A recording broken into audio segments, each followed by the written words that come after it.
Okay, one more thing I forgot to show you is if we go to edit, oops, go back to edit, toolbar. Okay, so I noticed that I was missing my paint bucket tool. It's kind of aggravating a little bit. So these are the extra tools. These are the actual tools on the toolbar panel right here. But I really like having that paint bucket tool. I use that quite a bit in illustration sometimes. So I have to scroll down and I have to kind of look for that. Oh, there it is. So I'm not so worried about the 3D, but see when I hover, it's going to actually highlight it with blue. If I left click, I can drag it. And usually it goes with the gradient tool, so I'm going to scroll down. I'm like clicking and left click and holding, and then I can attach it. Come on, let's attach it. See how it kind of just attached that. So now you should get that little triangle. If I click down, look at there. And if I right click, now it's attached. Okay, so that's one of those tools that I really like. I'm also going to add some more tools. Okay, so back to the toolbar. And let's scroll down. These could also be attached. I'm not quite sure why they're not attached, but let's attach all those. I'm clicking, left clicking and dragging.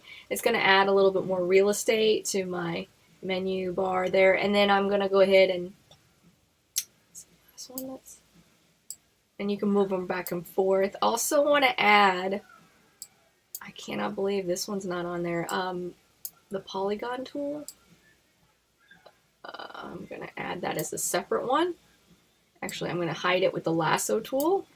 Yeah, because it's the L. The next thing I want to do, oh my gosh, there is no clone. And that's got to be added on there. I'm not so worried about the clone pattern. Moving down, I want all of these added. I can't believe that these are traditionally always with Photoshop. I'm trying to remember where they usually are. I think it's further down. Further down, way down at the bottom. I think it usually was normally by, keep going, okay, around here, the shape. And so I'm going to grab the other ones. Sponge, those are great. And then I'm going to scroll back down. What else? Yeah, I could have added the art history. So if things are missing and you're like, what is going on with this? You know, maybe you just need to add some of these tools. Okay, these, I sometimes use those especially.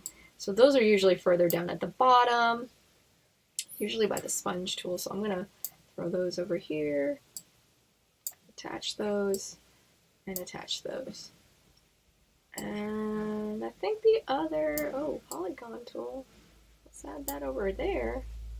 Line tool, I cannot believe some of these are missing. I'm going to just throw that over there. The rest I'm not as concerned about. I don't really use those as often, though I cannot believe that's missing either. My goodness, these need to be added. So I'm just throwing those in there. Okay, so I think now I'm a little bit more current with that. I'm going to hide that with that tool because that's not something that I really use as much. Okay, so I'm going to click done. So now my tools are set up the way I want to.